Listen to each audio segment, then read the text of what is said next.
Beleza.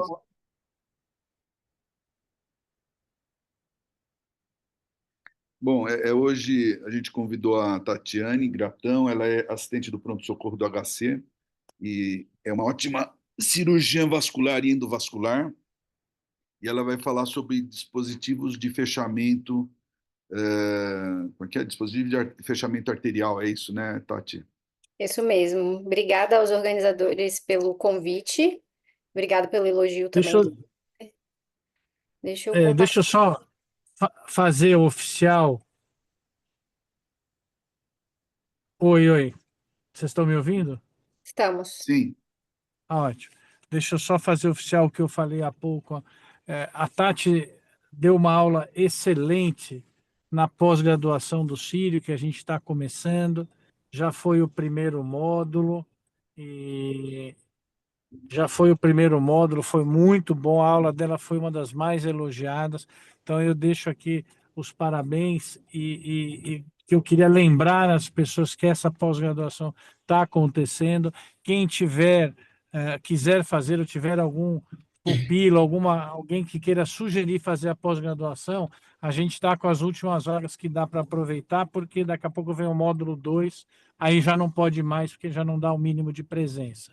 Então, quem quiser que procure a gente, aí a Tati vai dar só um tira-gosto do que está sendo a pós-graduação com a aula dela, que eu acho que foi a melhor do dia. Vamos lá, Tati. Obrigado. Obrigada pelos elogios, doutor André. Bom, as expectativas agora ficaram lá em cima. Espero que vocês gostem. A aula é um pouquinho comprida, mas eu reduzi ela até um pouco em relação ao dia da pós para ficar um pouco mais enxuta aqui. Vou compartilhar minha tela. Vocês estão vendo a minha tela? Sim, a gente só tá Sim. vendo, doutor, só que ela vem em modo de apresentador pra gente, não em... Tá. Isso, Agora, agora sim, perfeito. agora Agora sim. tá melhor? Sim, Ótimo. Mudar aqui para eu conseguir enxergar tudo. Tá bom, então vamos lá. Vamos falar um pouquinho aí dos dispositivos de fechamento arterial percutâneos, técnicas, tipos, comparações e complicações.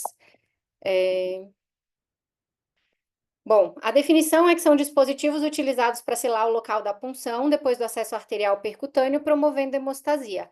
A gente tem dois grandes tipos, os aproximadores passivos, que vão trabalhar com uma deposição de plug ou de um selante sem ocluir fisicamente a angiotomia, e os aproximadores ativos, que promovem um fechamento físico mesmo, ou com sutura ou um clipe. Os objetivos desses dispositivos é permitir a deambulação precoce, diminuir tempo de internação, melhorar o conforto dos pacientes, e isso todos eles conseguem hoje com um sucesso bem adequado, bem bom, e minimizar as complicações pós-procedimento. Aqui é onde estão as controvérsias e a atenção do momento.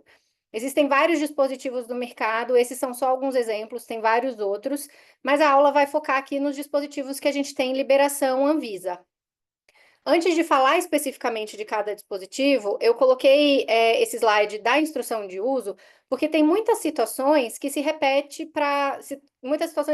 para todos os dispositivos, principalmente em relação à segurança não estabelecida e contraindicação, que é punção acima da artéria epigástrica inferior ou acima do ligamento, punções múltiplas ou que pegue a parede posterior, artérias abaixo de 5 milímetros, calcificação excessiva, enxerto estente no sítio de punção, pressão não controlada, hemoglobina abaixo de 10, plaquetopenia, discrasia sanguínea, trombólise, infecção sistêmica ativa, infecção local. Só aqui a gente já vê que em várias situações a gente usa bastante fora da instrução de bula, né? Eu deixei esse slide, são as principais instruções assim de segurança não estabelecida em comum entre os dispositivos, mas eu vou falar de algumas particularidades à medida que a gente for entrando no detalhamento de cada um deles. O primeiro é o Angiocil, é o dispositivo mais antigo.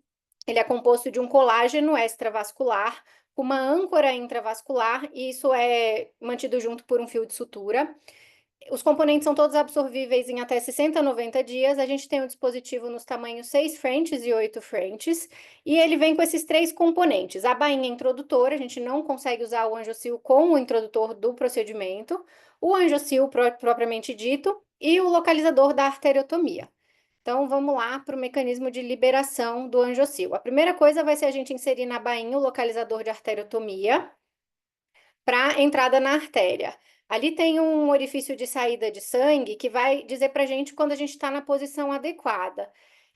Aqui é importante a gente lembrar que entrou na artéria, não precisa inserir o dispositivo inteiro, tá? Pelo contrário, até puxa um pouquinho, vê o sangue parar de sair e devolve ele. O momento ideal é quando começa a sair o sangue, você tá com a bainha na posição adequada, lá dentro da artéria, e a partir daqui, essa bainha ela precisa ficar estável, ela não vai mais nem entrar nem sair, precisa dar o suporte para ela para liberar o dispositivo no lugar adequado, tá?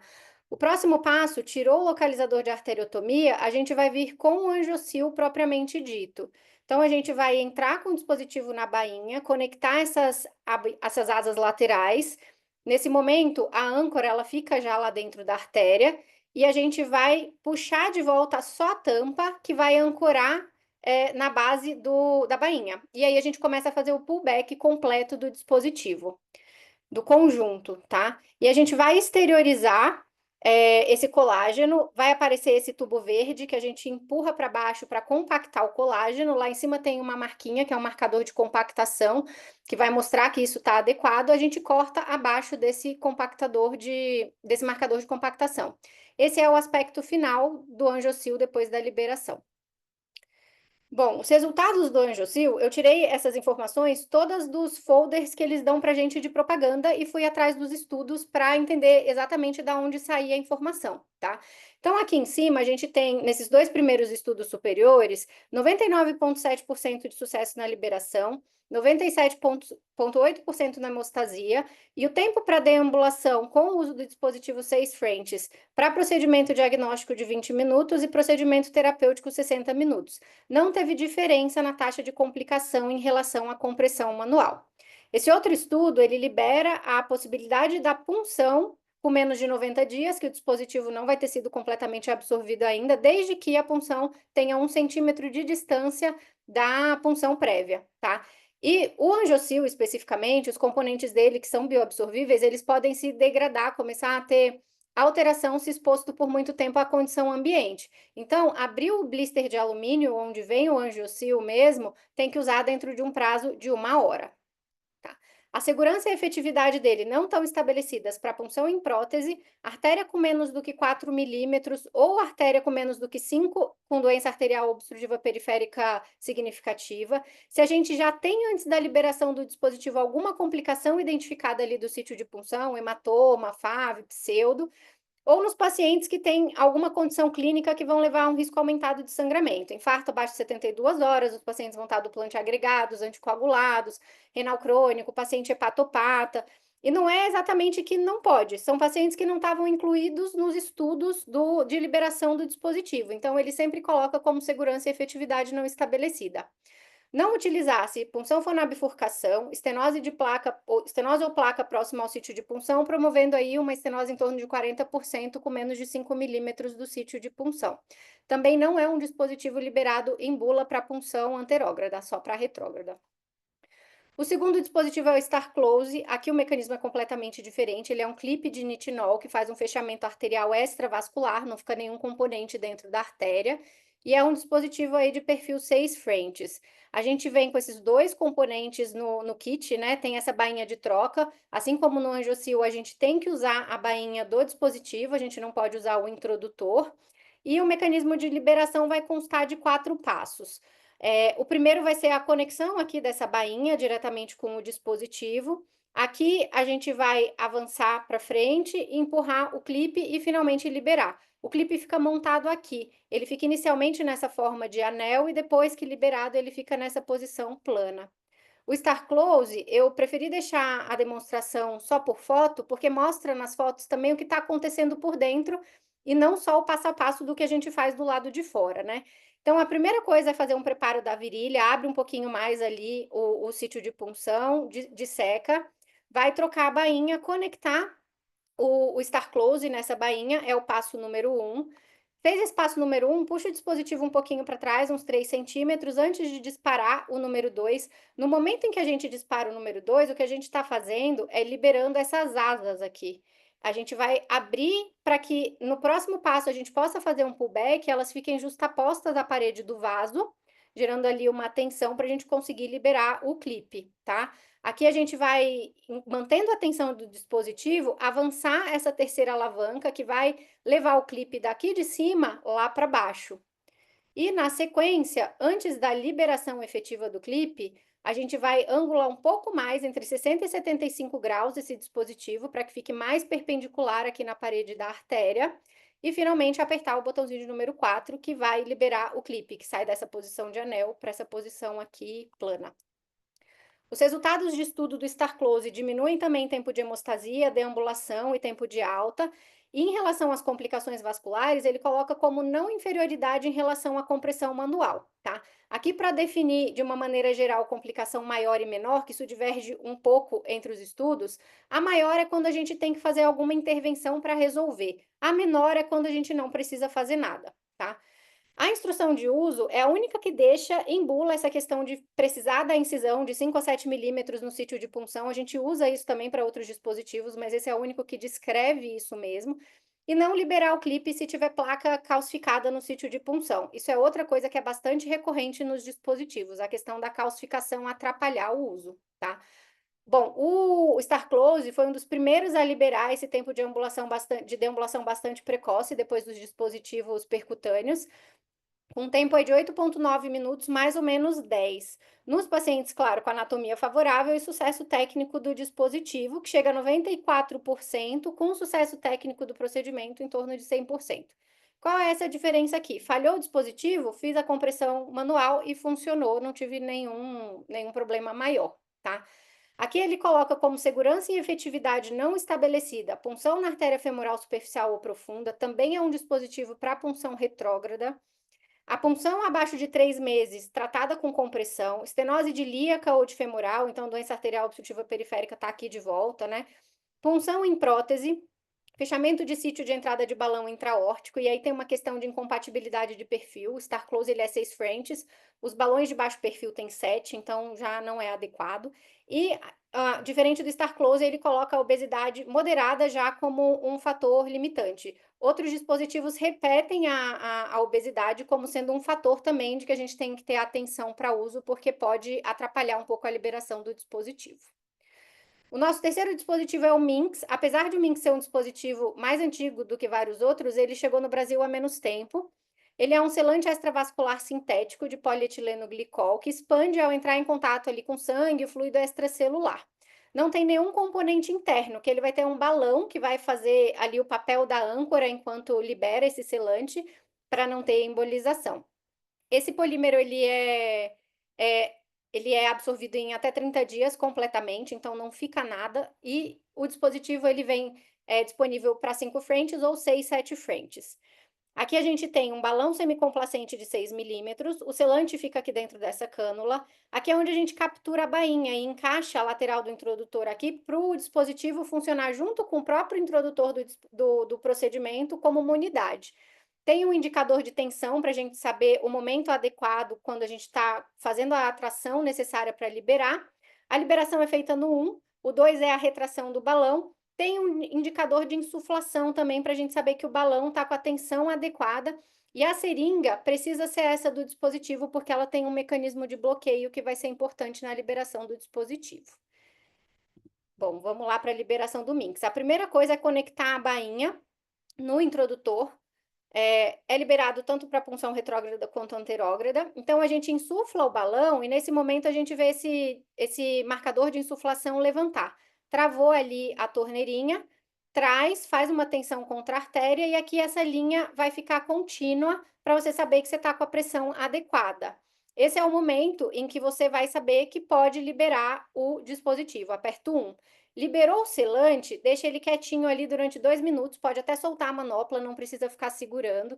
E antes aqui de desinsuflar o balão, é o momento que a gente precisa do uso da seringa. A gente vai fazer uma pressão negativa até o final, ele trava aqui em cima nesse negócio verde. E aí, com a pressão negativa feita na seringa, é que a gente vai abrir a torneirinha para desinsuflar o balão. Na sequência, a gente aperta o número 2, que vai recolher esse balão para dentro do dispositivo. A gente mantém uma pressão ainda ali de compressão por mais ou menos uns 2 minutos. Esse selante ele vai se expandir além do tamanho dele e fazer o selamento da arteriotomia. Bom, então vamos lá para os resultados do Minx. A gente tem 99% de alta no mesmo dia, 97% de sucesso técnico e 3,7% de hematoma ou sangramento. Esses dados vêm desses 2 estudos aqui ao lado. A informação que me chamou a atenção de estudo lá no folder foi isso daqui, ó, 3 vezes menos cirurgias secundárias em comparação com a compressão manual e 10 vezes menos cirurgias secundárias em comparação com o Angiocil. Tô lendo lá um monte de coisa, vejo que é muito difícil a gente estabelecer superioridade de um dispositivo em relação ao outro, ou dos dispositivos em relação à compressão, que ainda é o nosso padrão ouro. Então, da onde saiu essa informação que colocaram lá na propaganda, né? Vem desse estudo aqui, que é um estudo retrospectivo que tem 11 mil pacientes e pegou todos os pacientes que fizeram alguma cirurgia secundária depois de algum problema com o dispositivo de fechamento. A quantidade de cirurgias feitas desses 11 mil pacientes foram 26, então é uma taxa muito baixa de complicação. Então, se a gente pegar aqui na compressão mecânica, a gente teve uma taxa de cirurgias secundárias de 0,19%. No MINX, 0,06% e no Angiocil, 0,61%. Realmente, entre o MINX e a compressão, a gente teve 3 vezes de diferença. Só que o P não foi significativo, então aqui já caiu por terra. A gente não pode afirmar que a gente vai ter essa redução, né, de uma maneira assim, olha, é isso e pronto, ele é melhor do que a compressão. E entre o MINX e o Angiocil, a gente também tem essa diferença de 10 vezes menos cirurgias secundárias, mas a gente tem outras coisas para levar em consideração. O estudo olhou esses 26 pacientes, mas os 11 mil menos 26, ele pegou dados pontuais. A gente não sabe se esses grupos são equiparáveis, se um grupo tem maior risco de sangramento do que o outro, regime de antiagregação, anticoagulante, se estava ou se não estava usando heparina, TCA na hora da liberação do dispositivo, que tamanho de bainha que usou, foi procedimento diagnóstico, procedimento de intervenção. Então, tem um monte de outros fatores confundidores que isso daqui não se torna tão verdade assim, né? Quais são as vantagens do MINX? Ele não impede novo acesso imediato, ele é o único que tem em bula permissão para punção anterógrada também, além de retrógrada. Pode puncionar femoral superficial, profunda e bifurcação, ele também é o único com essa liberação em bula. Não precisa trocar o introdutor, mas o introdutor tem que ser curto, até 12 centímetros. Ele é incompatível com o introdutor da Cook e o introdutor da Medtronic. Ele não é contraindicado para área calcificada e ele pode ser liberado até com TCA um pouco mais alto, tá? Isso tudo tá lá na propaganda do dispositivo. Mas se a gente vai para a instrução de uso, ele vai colocar como condição ideal as mesmas coisas dos outros dispositivos: punção de femoral comum, punção única, artéria maior, né, sem cálcio na artéria. Então, às vezes, até a própria instrução de uso ela é um pouco incoerente, né? Ela permite, mas ela fala, peraí.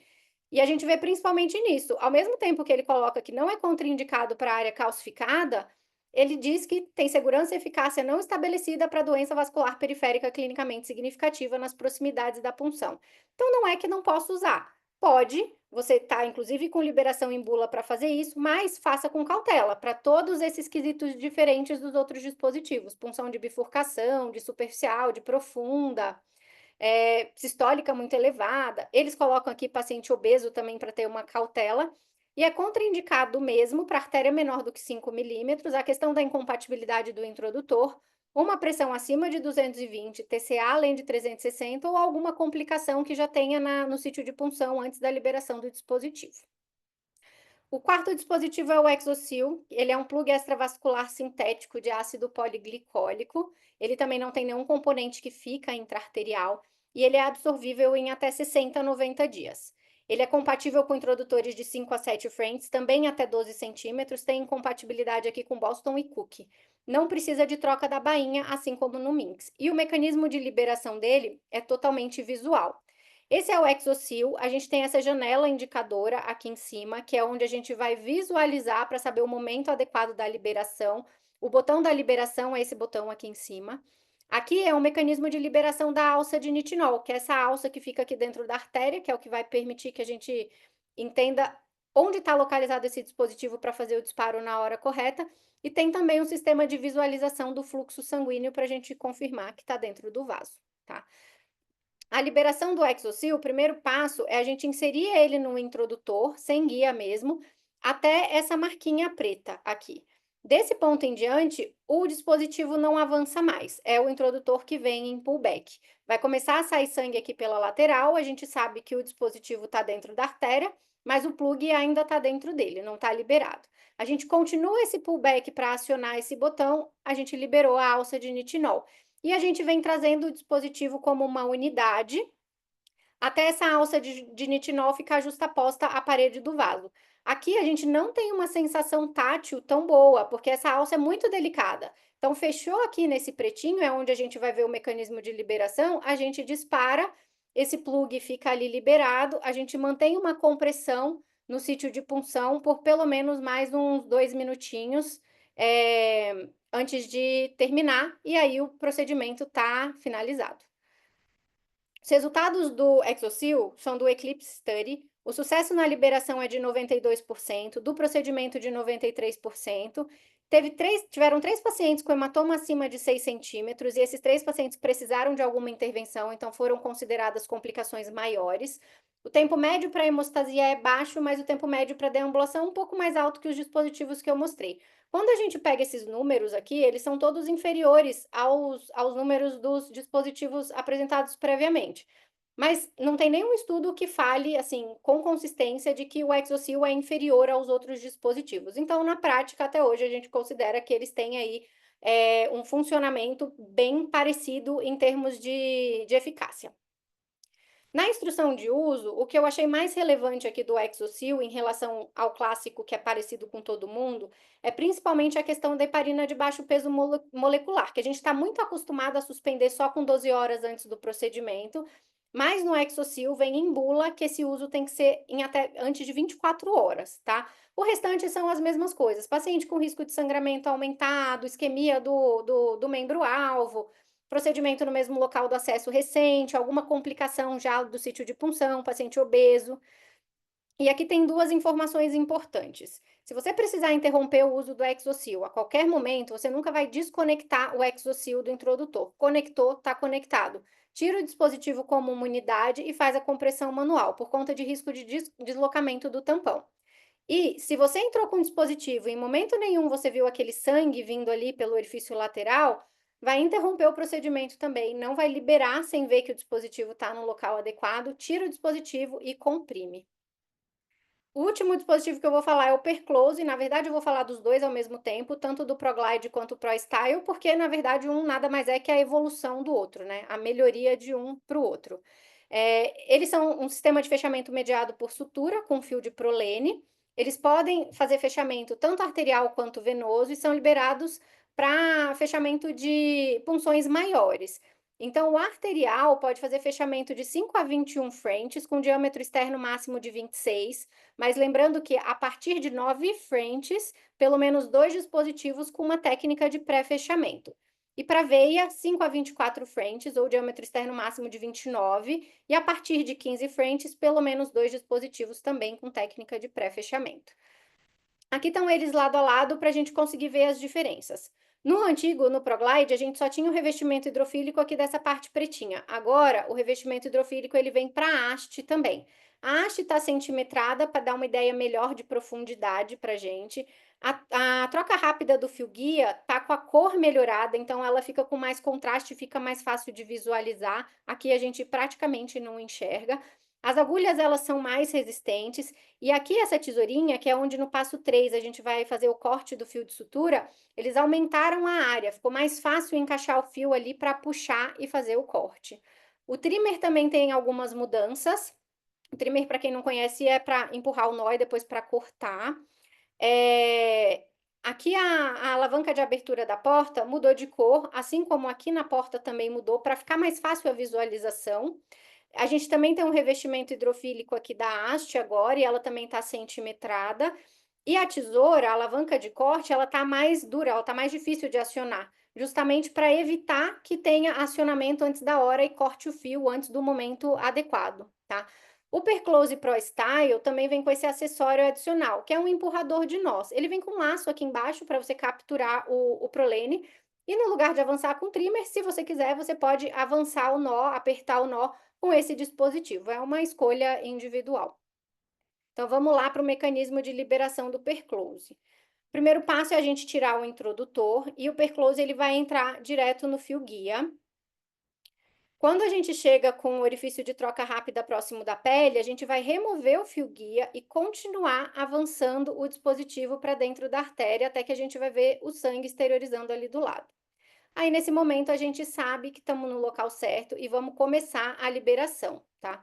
O primeiro passo é elevar a alavanquinha número 1, que vai abrir ali, desculpa, passou um pouco rápido, vai abrir aqui esses pezinhos, tá? Nesse momento, a gente vai fazer aqui a tração contra o vaso, manter o dispositivo a 45 graus, e desse momento em diante, até a gente liberar as agulhas, tirar os fios, a gente precisa manter a tensão no dispositivo, tá? Não pode deixar ele solto. Então, o segundo passo, a gente vai apertar aqui em cima para liberar as agulhas lá embaixo. Mantendo a tensão aqui, o terceiro passo é puxar, que a gente vai trazer os fios de volta. E aí é a hora que a gente dá a volta e corta ali na tesourinha. Vamos abaixar a alavanca de número 4 para fechar os pezinhos, e aí a gente pode trazer o dispositivo de volta. No local aqui da troca rápida, a gente devolve o guia, muitas vezes a gente pula esse passo, né? Confia que vai dar certo. Tira os fiozinhos, esquece a existência do fio de extremidade branca, lida só com o azul, que é onde você vai usar para apertar o seu nó. Enrola ele no dedo, dá uma leve tensão e já tira o dispositivo de fechamento. E agora a gente vai vir com o trimmer, vai capturar esse fio da extremidade azul e vai levar ele até lá embaixo para apertar o nó. Usa a mesma mão para fazer esse aperto, e aí tá satisfeito com a sua hemostasia, tira o fio guia, dá mais uma apertadinha, e depois disso, puxa o fio de extremidade branca. O fio de extremidade branca, ele trava o nó, por isso que tem que tomar cuidado com ele. Se puxar ele antes da hora, a sutura vai estar frouxa e você vai ter travado seu nó, não tem como apertar mais, tá? Bom, o que é a liberação de múltiplos dispositivos? Quando a gente tem as arteriotomias maiores, né?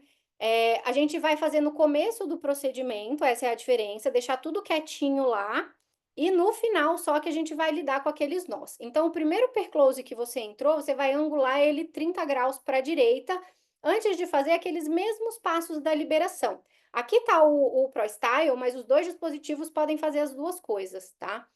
Na sequência, a gente deixa os fiozinhos reparados, muito cuidado aqui com esses fios, porque se a gente puxar o branco antes da hora, o nó vai travar com a sutura frouxa. Quando a gente entra com o segundo dispositivo, a gente vai angular 30 graus para o outro lado, porque o que a gente vai fazer é uma sutura em X, tá? Deixa os dois separados, reparadinhos, esconde ali para não ficar engastalhando nas coisas ao longo do procedimento. Se quiser entrar com o terceiro dispositivo, pode, e aí você não angula para nenhum dos lados, deixa ele reto. E ao final do procedimento, você vai apertar esses nós, tá? Como que você aperta com 2? Você vai apertar na mesma sequência que você liberou o dispositivo e você vai alternando entre eles, até estar satisfeito com a hemostasia, tirou o guia e trava cada um desses nós aí, puxando o fio de extremidade branca.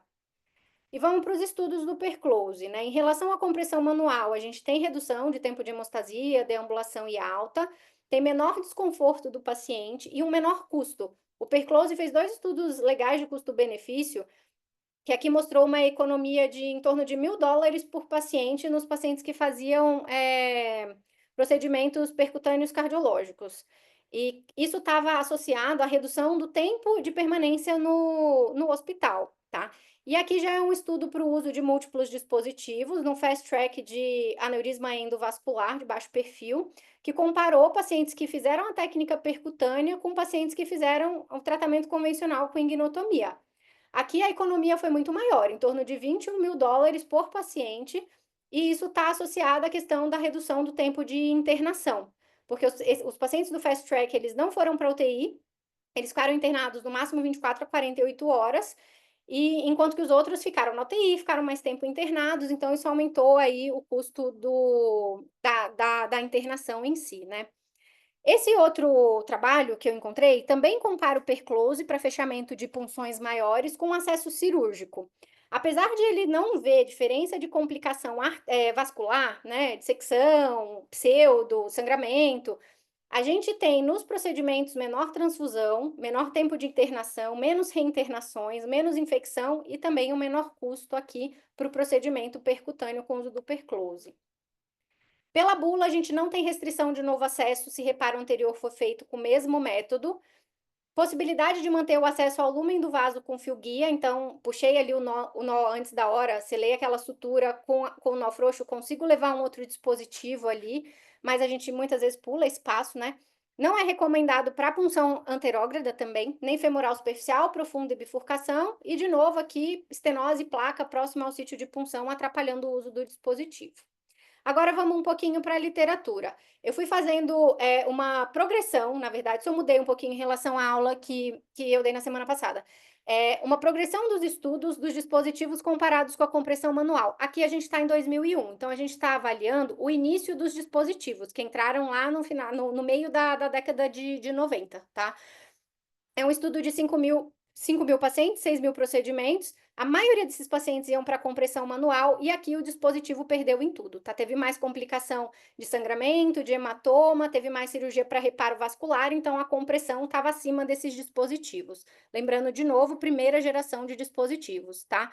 Aqui a gente já está em 2004 e essa meta-análise, ela viu que os dispositivos são efetivos para redução de tempo de hemostasia, até para deambulação e alta, mas tem mais hematoma e pseudo com P não significativo, só que o que ele bate muito na tecla nesse estudo é que tudo que estava sendo estudado até então eram estudos de baixa qualidade metodológica, e realmente não eram estudos bons mesmo, então ficava difícil a gente chegar em alguma conclusão assim mais assertiva.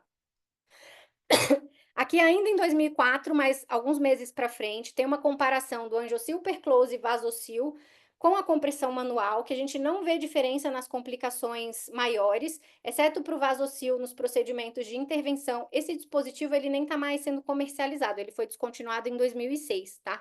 E na análise de qualquer dispositivo versus compressão manual, a compressão manual estava favorecida ainda quando a gente avaliava todos os estudos, mas se a gente pegava ensaios clínicos randomizados, essa diferença ela desaparecia.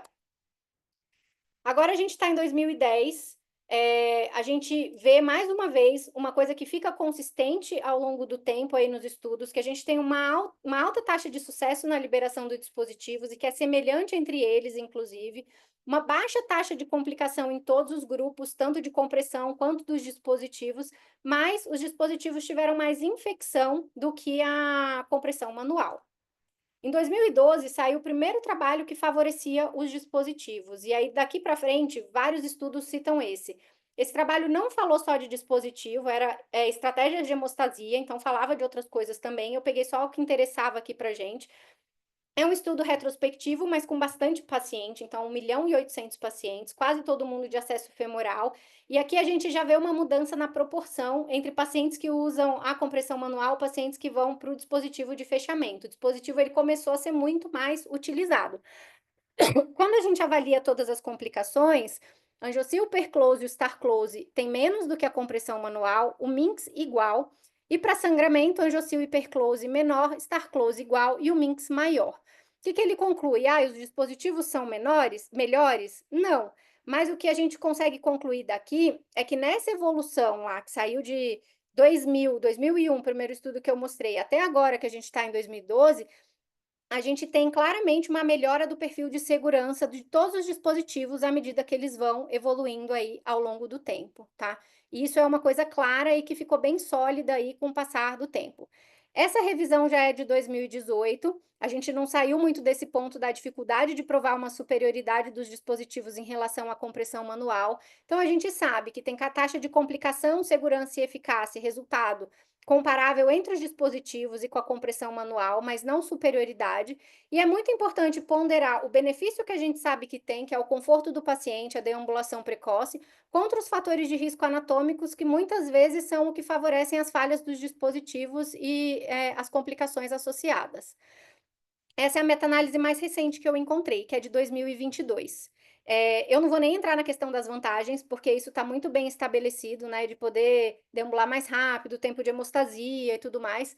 Mas quando a gente avalia aqui as complicações totais, não teve diferença entre dispositivo e compressão manual. As complicações vasculares maiores dos dispositivos foram de 1,9% e da compressão manual de 2,2%. Mas se isso tem diferença estatística, mas se a gente pega de novo só ensaio clínico randomizado, que são os estudos melhores, essa diferença desaparece. Então, ainda não temos força pela medicina baseada em evidência para falar que a gente tem redução de complicações maiores com os dispositivos em relação à compressão manual. Ela segue sendo o nosso padrão ouro. O sangramento teve menos no dispositivo, mas sem diferença estatística. Mas quando a gente tira as falhas do dispositivo, o resultado ele favorece o dispositivo com o P significativo. O que significa? A gente precisa trabalhar na taxa de falha do dispositivo, que atualmente está em 3,1. Lá atrás, no estudo de 2001, chegava a 20%, e ela vem reduzindo progressivamente com o desenvolvimento da tecnologia e com a experiência dos médicos também, porque a gente está usando muito mais do que se usava no passado. Existem vários outros tipos de dispositivo, esses a gente não tem nenhum deles no Brasil. Os mecanismos, eles são todos análogos, então esse aspecto aqui de sanduíche, como o do angiocil, só que com esses discos, também é absorvível, o femocil. O manta parece um angiocil, tem um colágeno extravascular e uma âncora intravascular, só que ele é para punções maiores, de até 25 frentes de diâmetro externo. O Vascade parece o Minx, só que no lugar do balão, ele tem um disco retrátil, fica só o selante aqui externo.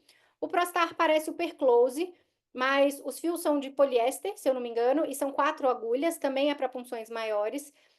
Esse closer são 2 esferas com um disco intravascular mantidos por 2 suturas, e esse enclosure é um dispositivo que eu vi só na Europa. Ele é uma membrana que tem tipo uma moldura de nitinol que fica por dentro da artéria, e por fora um disco para selar isso. Ele é também para punções maiores. O que a gente pode concluir? A gente tem uma grande variedade aí desses dispositivos, cada um com seu mecanismo de liberação diferente, né?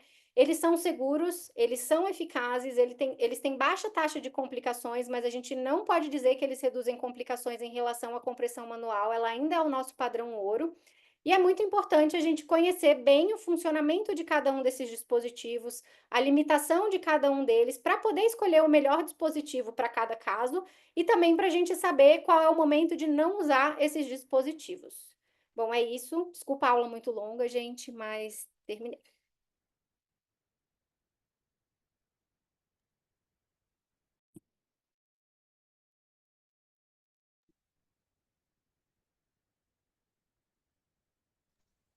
Parabéns, Tati. Esse silêncio, né? Depois, mas foi Obrigada, excelente doutor a aula. André. Foi excelente a aula. Não é que todo mundo dormiu, não. A minha tela ainda está compartilhada ou eu já Não, descompartilho? já parou, já Ah, então tá parou. bom, porque eu não sei fazer essas coisas direito. Eu só posso te dar os parabéns.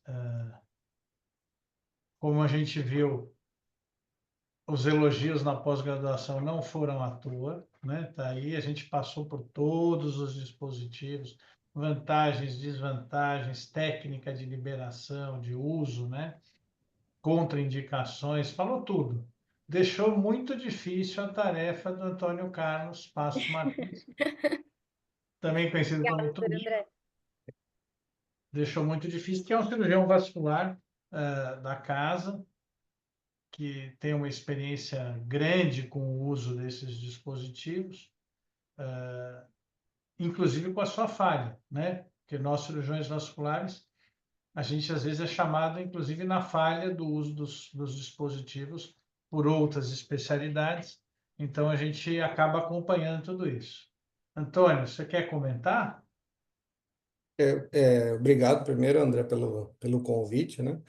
É claro que é difícil falar depois da aula da Tatiana, mas eu vou tentar aqui falar um pouquinho da nossa experiência, né? Eu fiz alguns slides, não é a intenção de dar uma outra aula, é uma coisa bem rápida, mas é só para ilustrar mesmo os comentários, tá bom? Eu vou...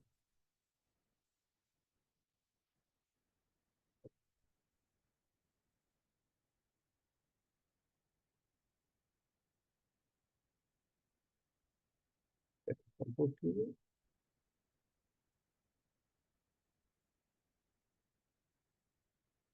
Está compartilhado com vocês? Sim. Não está compartilhado. Bom. Só que agora eu saio do meu.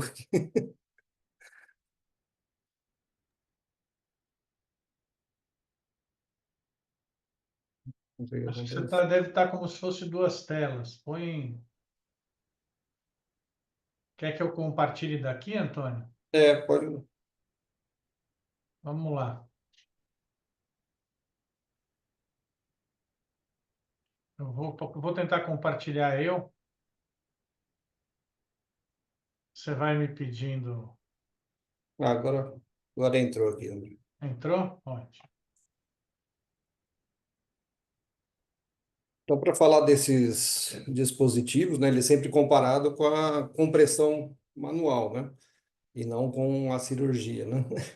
Então, em comparação com a compressão manual, como a Tati mostrou, né, a incidência de complicações ela vem diminuindo, mas não tem muita diferença entre uma técnica ou outra, né? Esses dispositivos eles têm as suas complicações próprias, né? Quando a gente fazia a cirurgia, por exemplo, você não vê pseudoaneurisma, né?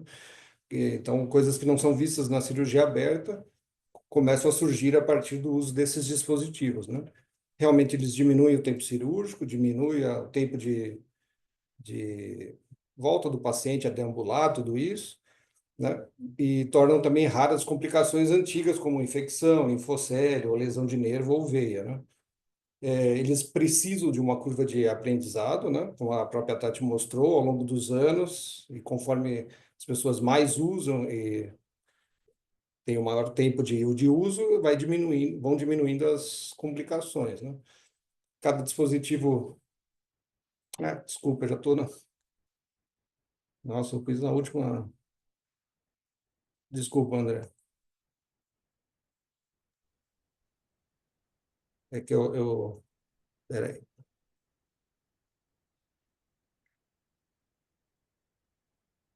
Agora, eu fui já para o último slide.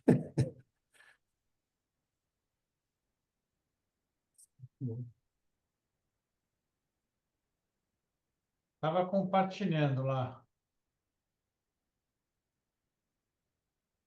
Está compartilhando ou não? Tá.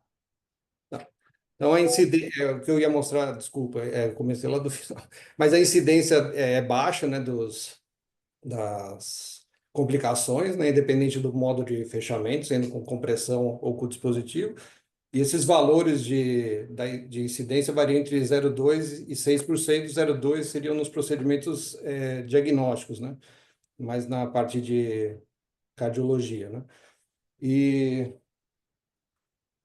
a incidência maior de complicações seria nos procedimentos terapêuticos, que usam dispositivos de maior calibre e também tem a necessidade de antiagregação e, eventualmente, de anticoagulação, né?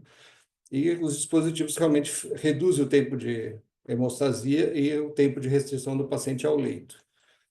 Eu acho que o que mais importante é falar desses novos dispositivos são as complicações, nessas novas complicações que eu vinha falando. Então, as mais comuns é hematoma, pseudoaneurisma, os hematomas de reto peritônio, aí um pouco menos frequente oclusão arterial, fístula e dissecção, e menos frequente ainda a embolização distal, e como eu falei, já antecipando, né, a lesão de nervo, linfocele e infecção. Só para ilustrar, aqui um hematoma de reto peritônio, né, que mesmo que você trate ele de forma endovascular, eu acho que é impossível você deixar esse hematoma de qualquer jeito vai ter que abrir, né, esse paciente, pelo menos para drenar esse hematoma, né?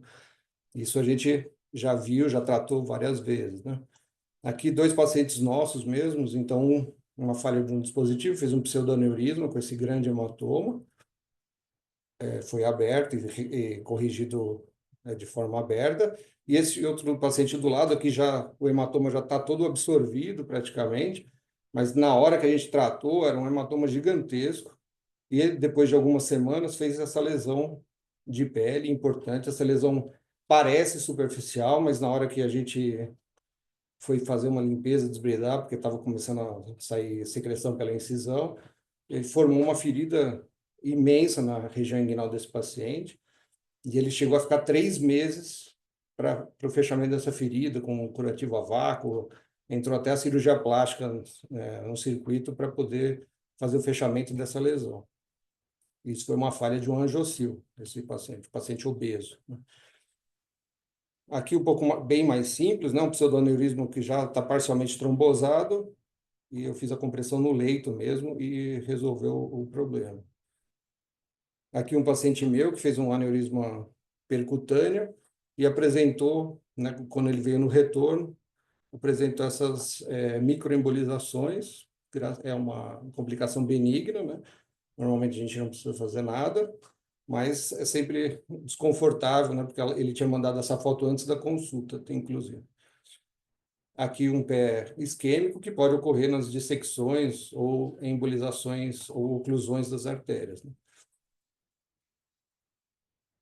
Os fatores que contribuem para mais complicações, aí, por exemplo, eventos, situações principalmente de cirurgia cardíaca, né, de angioplastia cardíaca, né? Você usar, por exemplo, agulha 18G numa artéria, tipo artéria radial, contribui para ter mais complicações. Então, mas também na artéria femoral, né, os kits de micropunção diminuem esses riscos de complicação, né? Os dispositivos de alto perfil, sempre, às vezes você tem a necessidade, como a Tati mostrou, de usar mais de um dispositivo para fazer o fechamento, então isso também aumenta o índice de complicações, né? A punção com auxílio do ultrassom, que hoje em dia, sem o auxílio do ultrassom, é uma coisa meio inadmissível hoje, mas quando você faz isso, né, não funciona sem o auxílio do ultrassom, você pode liberar esse dispositivo numa artéria femoral profunda, numa artéria femoral superficial e causar uma oclusão. Então, se você for fazer a compressão manual, tanto na artéria femoral profunda como a femoral superficial, não tem a cabeça do fêmur por trás para você conseguir fazer a compressão adequada, né, e aumenta o risco dessas complicações também. E pacientes obesos, né, o risco de fazer uma punção alta, né, acima do ligamento inguinal, se você não utilizar do ultrassom. Pacientes com doença arterial periférica, né, então pacientes que têm muita placa, muita calcificação. A gente teve até um paciente recente que tinha calcificação, a gente acabou usando o Angiocil, eu que liberei, e eu senti a placa quebrar quando eu fiz a força para juntar o selo na âncora, né? Pacientes do sexo feminino, eu vi que a Tati descreveu que alguns dispositivos, até artérias menores que 4 milímetros, é uma contraindicação, né? Então sempre há um maior risco quando você usa esses dispositivos em mulheres que têm artérias de menor calibre. O acesso anterógrado, que também ele está fora das especificações no Angiocil e no Perclose, a gente acaba usando off-label, mas lembrar que não é o que está descrito nas especificações do dispositivo. E a obesidade, mais uma vez, como eu falei, acho que aqui é a principal risco assim para você ter alguma complicação quando usa esses dispositivos. Para mim é a obesidade, pelo menos o que a gente tem mais visto, tanto na falha do dispositivo quanto no índice de complicações, né? E principalmente esses hematomas retroperitoneais, que às vezes a gente é chamado de urgência, né? Então, eu acho que é de se considerar bastante se você não deve abrir, fazer uma incisão normal. A gente é cirurgião vascular, né? A gente não é só radiologista. Então, se você não deve abrir, dissecar a artéria e fazer de um modo mais seguro, né? Aqui, só por linhas gerais, assim, o tratamento dessas complicações. No pseudaneurisma, né, tem várias possibilidades, né? Injeção de trombina, compressão, fazer a cirurgia aberta, fazer a cirurgia endovascular. Aí, num trabalho que eu vi, nos pacientes coronariopatas, eles sugerem de fazer a correção endovascular, porque diminui os riscos, diminui a infusão de concentrados e o tempo de internação. Nos hematomas e embolizações distais, né, a maioria das embolizações são microembolizações, né? Então, o tratamento conservador, claro que se for do dispositivo, aí não tem que abrir, não tem jeito, né? Fístulas e dissecção, de um modo geral, também dá para fazer o tratamento aberto ou endovascular, e oclusão arterial, na minha opinião, sempre tratamento convencional. Aqui, só para exemplificar, um paciente do Dr. Júlio, que a gente fez uma correção do aneurisma tóraco-abdominal. Ele só tinha uma renal e a mesentérica mesmo, tá? O tronco e a renal direita já eram ocluídos previamente. E fez um pseudoaneurisma, não era um pseudoaneurisma grande, mas um paciente extremamente grave, com AVC prévio, anticoagulado, tinha FA, tudo isso. Então, esse pseudoaneurisma foi descoberto já próximo da alta, porque antes ele tinha até um Doppler que não descrevia isso. E aí a gente, para submeter ele a uma nova cirurgia, optou por fazer um tratamento endovascular. E aí fez a colocação de um Viaban e resolveu o problema, né? Então, agora, começando do fim, finalizando do começo, né? Então, em comparação com a compressão manual, né, como a Tati já explicou muito bem, a incidência das complicações não são diferentes, né, ou não são estatisticamente significativas, né? Esses dispositivos têm suas complicações próprias, né, que a gente não via antes no acesso aberto. Eles realmente diminuem o tempo cirúrgico, diminui o tempo cirúrgico quando não tem nenhuma complicação, né? Mas diminui o tempo cirúrgico, diminui a volta do paciente às atividades. Eles tornam raras complicações antigas que a gente tinha, né, de infecção, linfocele ou lesões de nervo ou veia. E os dispositivos apresentam uma curva de aprendizado, né? Então, ela, como mostra ao longo dos anos, vem diminuindo as taxas de complicações. Lembrar que cada dispositivo tem suas particularidades, né? Então, por exemplo, no Perclose, né? E isso aumenta a chance de sucesso se você conhecer bem o que você está liberando, né?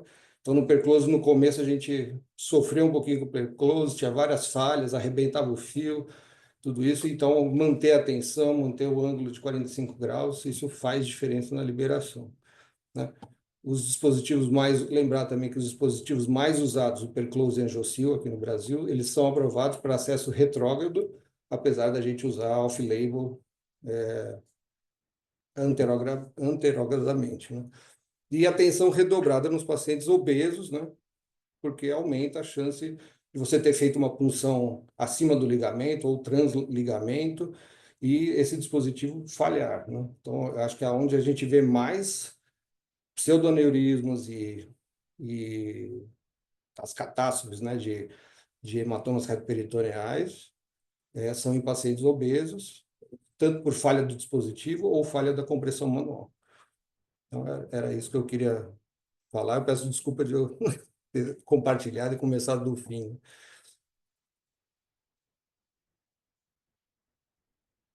Ótimo. Essa é a experiência do mundo real. Como eu disse, nem sempre as coisas vão como a gente gostaria com esses dispositivos, né? Acho que a gente tem vários cirurgiões presentes. Estava vendo aqui também o Dr. José Guilherme, que é um intervencionista, pessoas que estão no dia a dia do uso desses dispositivos e das suas falhas, né? O Dr. Júlio também está aqui.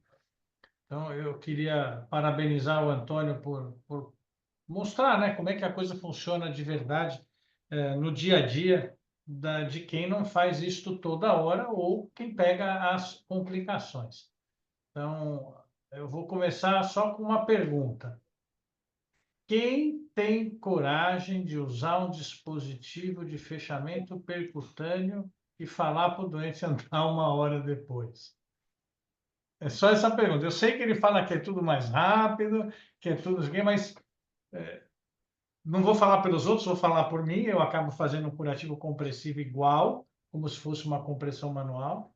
A gente faz Peço um repouso longo. Eu não peço um repouso, eu não tenho coragem. Não sei os demais se querem palpitar, mas esta suposta vantagem é uma coisa que a gente tem que botar um peso. Eu concordo com você, André. Faço tensoplast e repouso, no mínimo 12 horas, que a gente vai ver no dia seguinte tirar o tensoplast. A gente não coloca lá no São Camilo o curativo compressivo, mas a gente também não deixa andar com uma hora do procedimento, não. Na verdade, com uma hora do procedimento, às vezes o paciente ainda nem desceu para o quarto, ainda bem.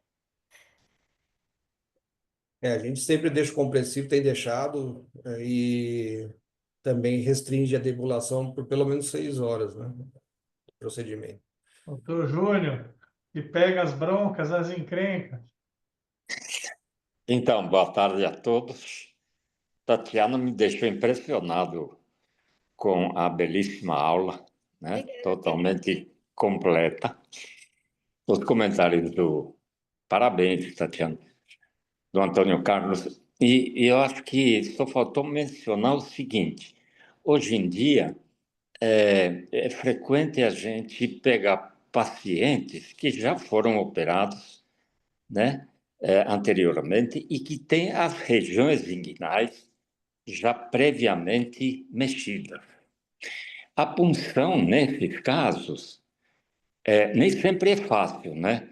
Eu aprendi, inclusive, lá atrás, que é sempre interessante fazer com com uma microcatéter, né? Inicialmente, para depois utilizar os habituais, digamos assim, o kit habitual, né? E nesses pacientes, Tatiana, não sei se você tem essa vivência, é difícil, por exemplo, você utilizar, aliás, um angiostil, porque o nó não desce, a menos que você faça uma divulsão muito bem feita e mais profunda do que você gostaria de fazer, né? Isso eu aprendi com Luiz Furuia, porque, do contrário, você não consegue uma oclusão adequada e, certamente, nesses casos, é um forte candidato para um hematoma, né? Então, só esse aspecto que eu queria que você discutisse ou, pelo menos, nos ensinasse. Eu concordo, eu acho que o paciente que tem uma ignotomia prévia, ou até acessos prévios mesmo, a gente pode ter dificuldade até em avançar o dispositivo, às vezes por conta da fibrose. Então, apesar de só o Star Close coloca lá na bula essa questão do preparo antes de você inserir o dispositivo, a gente faz habitualmente para todos esses dispositivos. Quem nunca teve um perclose aí que engastalhou no subcutâneo na hora de descer o dispositivo, né? Então, eu acho que isso é muito válido. E eu acho que também entender qual é o caso que é melhor a gente dissecar e fazer o convencional. Apesar de ter mostrado aqui todos os dispositivos, geralmente nas equipes que eu trabalho, eu sou a primeira a falar assim, gente, vamos fazer normal isso daqui, que não vai dar certo. Eu geralmente sou a que menos confia excessivamente na tecnologia, assim, não arrisco muito fora do que é a instrução de uso. Mas isso é muito válido. Inguinal mexida, ela nunca vai ter a progressão do dispositivo tão boa quanto você está fazendo ali um primeiro procedimento. Muito obrigado. E eu corroboro o comentário do Antônio Carlos, pacientes obesos, mulheres e muita calcificação, certamente não são pacientes adequados, né, para a utilização desses dispositivos. Muito obrigado. Só para quem vai assistir depois, às vezes não consegue ver os comentários, né? Está aqui o Augusto colocando que também faz rotineiramente o uso do curativo compressivo a despeito do dispositivo. E o André Civi também dizendo que o curativo compressivo é repouso de algumas horas, né? Eu acho que sim, a despeito disso ser propalado, né, que é para acelerar, eu acho que o fato é que ninguém tem essa coragem toda, né? É assim que eu vejo, pelo menos parece que quem comentou compartilha dessa opinião. O que André, facilita, o que facilita é para os profissionais que são que trabalham na hemodinâmica e não têm o hábito cirúrgico, realmente facilita porque ele ganha independência, né, para fazer esses procedimentos.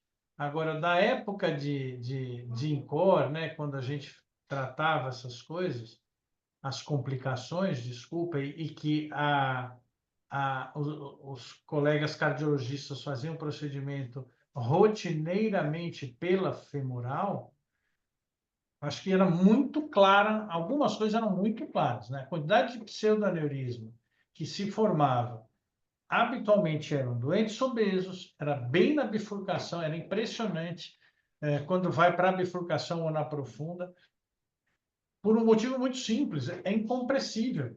A bifurcação vai abrindo e o pseudoaneurisma se formando. Mesma coisa para a profunda, o obeso é a mesma coisa. Então, o que o ultrassom garante é que você consiga ir para uma área femoral livre de doença, uma punção anterior e não lateral, que é outra coisa que dava pseudoaneurisma, e numa área compressível, né? Essa é a visão que eu tenho. Walter, eu não te interrompi, desculpa. não, eu só ia perguntar um uso off-label para a Tatiane, que ela viu, fez uma revisão aí. Você que trabalha no pronto-socorro, aquelas punções de artéria subclávia e tronco braquiocefálico por permicate, que a gente vê às vezes lá no HC ou que vem de fora. O uso de hiperclose, você viu alguma coisa?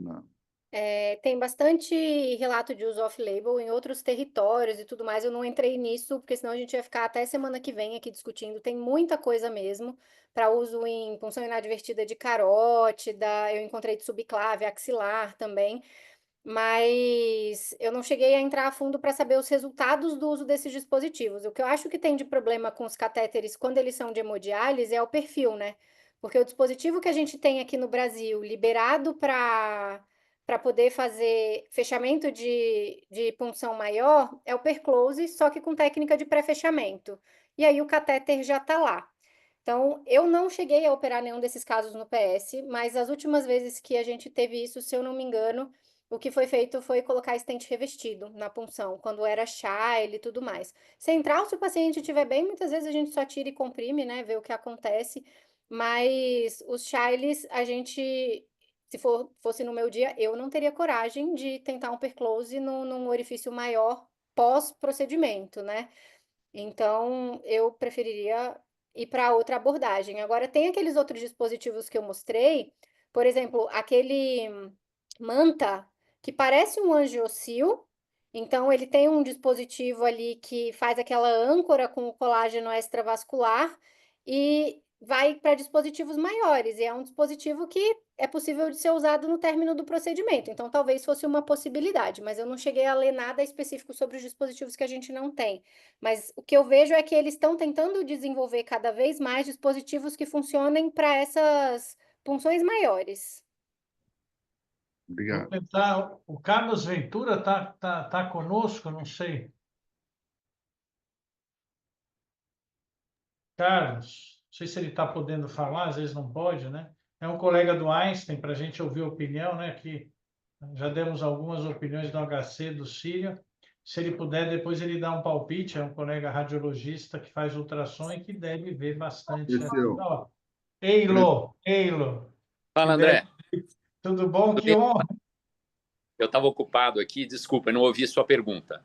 Não, eu ia perguntar agora. Você que está em outro ambiente, mas é um colega do ultrassom, né, que é chamado para tratar e para ver essas complicações, para saber quanto que você vê. Ah, o Zé Guilherme também está conosco, para ver onde são as funções que mais complicam, por exemplo, né? Que eu falei, eu acho que é na bifurcação ou na profunda ou punção lateral, porque fica incompressível, né? O fato é esse.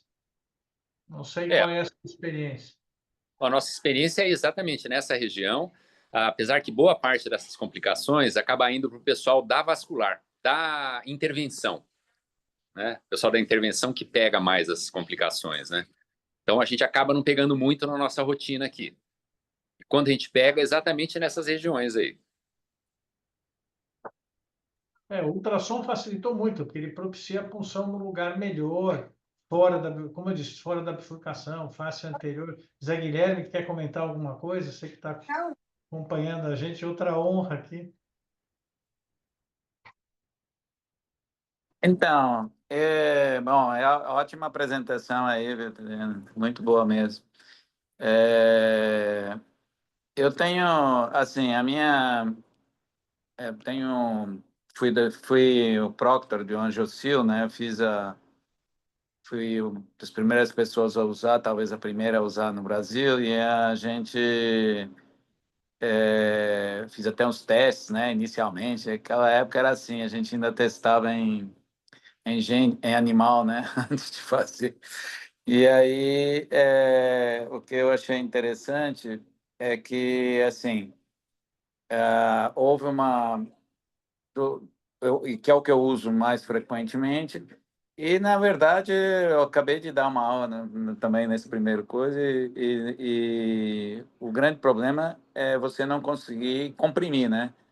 E quando você não consegue comprimir, então o problema é porque você certamente funcionou errado, entendeu?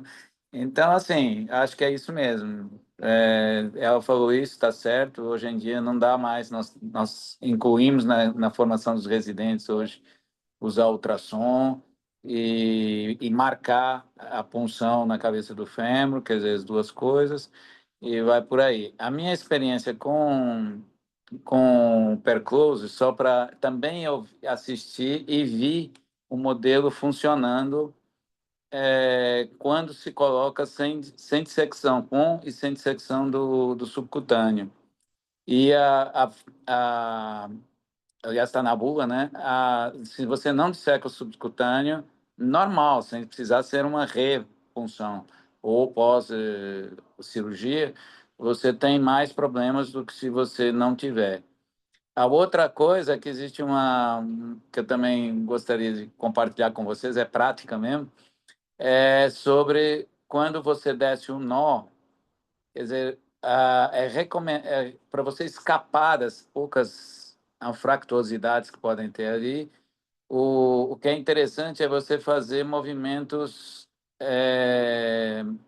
amplos, né? Para um lado, para o outro, para baixo, para cima, fazer movimentos em cruz, né?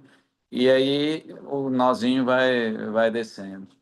Mas acho que está tudo falado aí, é só para passar um pouco a minha experiência. Obrigado aí pela aula. Para quem perguntou do Shiley, né? O Shiley deixa grande antes, né? O Walter comentou.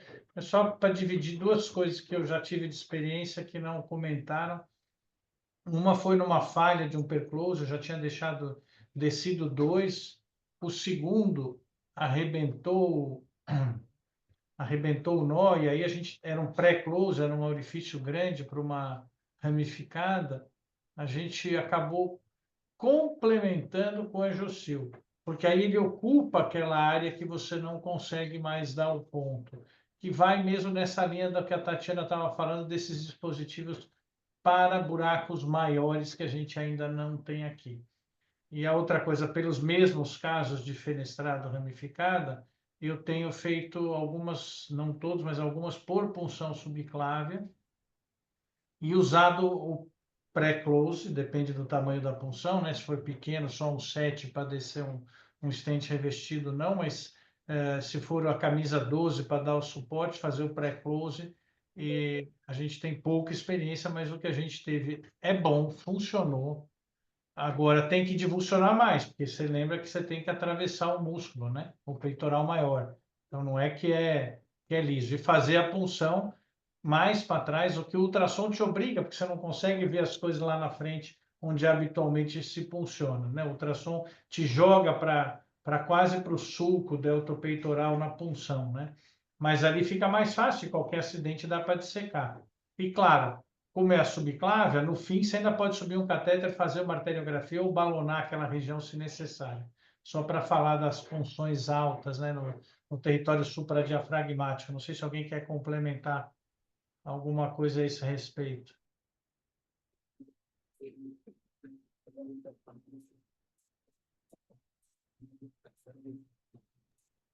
André, artérias menores, tipo braquial, você faria? Não, né?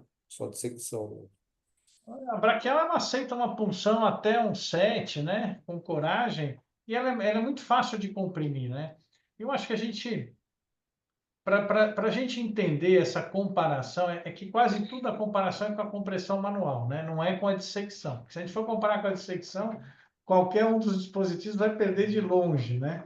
A gente tem algumas dificuldades maiores para operar, mas o resultado não cabe pseudoneurisma, basicamente, se não houver infecção. Para os vasos pequenos, né, você vai comprimir, qualquer coisa você disseca. Eu acho que é isso. E ele vai aceitar aquele tamanho, né? Não sei quem. Eu tenho muito medo da punção da braquial por causa de nervo, né? Porque aquela fáscia que prende ali, se fizer um hematoma, já vi algumas parestesias e paresias. Não sei se alguém quer comentar também, mas.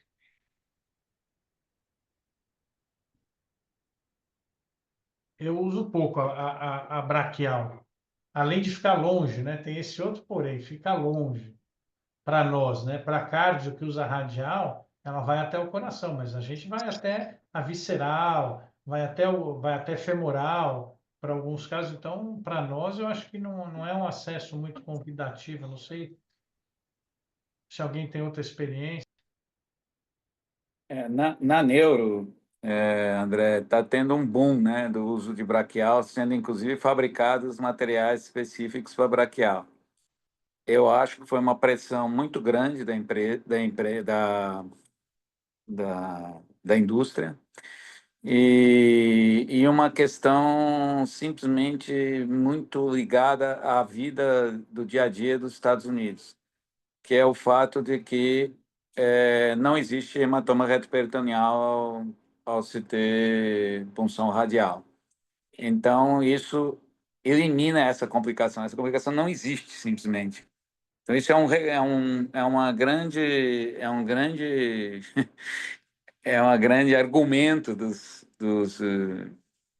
de alguns do pessoal, né, especialmente nos Estados Unidos, e assim eu tenho bastante criticado isso, porque acho muito mais fácil o acesso no arco aórtico, a não ser as artérias vertebrais, de resto é muito mais fácil por baixo. E até propus um trial, uma observação, um registro de ressonâncias pós-radial, para observar se nós não temos mais embolia silenciosa que existe em qualquer angiografia, mas se isso não seria maior para radial. Existe um trabalho pequeno feito, mas não tem nada de coisa. Mas não tem dúvida que é mais, a não ser para as artérias vertebrais, no caso da angiografia cerebral nossa, né? De resto, então, assim, é uma discussão interessante. Vale até um módulo aí. Eu acho que para radial, né, o que acontece é que não é que tem menos complicação, é que você consegue jogar a complicação para debaixo do tapete de uma forma mais simples. No fim, é isso. Tá tudo na mão de quem está fazendo, né? Você consegue comprimir de forma eficiente. E o que vai acontecer se complicar provavelmente é uma oclusão, né? Se fizer um grande hematoma, você comprime de novo, né? Bota a pulseirinha, larga lá, não precisa nem você comprimir. Só que a gente tem uma taxa de oclusão, de dissecção da radial. Tudo bem que os cirurgiões vasculares, têm uma visão parcial e com um bias, né? Porque a gente vê as complicações. Mas eu não acho que é um índice de complicações desprezível. Só que são complicações que conseguem ser tratadas ou de forma contemplativa, né? Ou subdiagnosticadas, digamos assim. Né?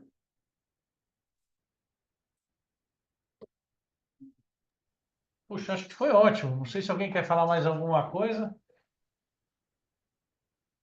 Eu queria parabenizar de novo a Tati, o Antônio Carlos, os nossos comentadores, né? O Zé Guilherme, o Carlos Ventura, o Dr. Júlio, que ajudam a gente a fazer dessa reunião um negócio mais rico e interessante. A gente está sempre aprendendo. É, um, é, um, uma mudança de caminho que houve, né? Para nós mais velhos que começamos a dissecar. Só lembrar, né, para o Zé Guilherme, a dissecção, para quem perguntou de braquial, a dissecção da braquial tinha um caminhão de complicações também, né? Quando era por dissecção, antes ainda da femoral. Mas eu acho que a gente teve uma discussão muito rica. Eu agradeço a Tati e vou falar de novo.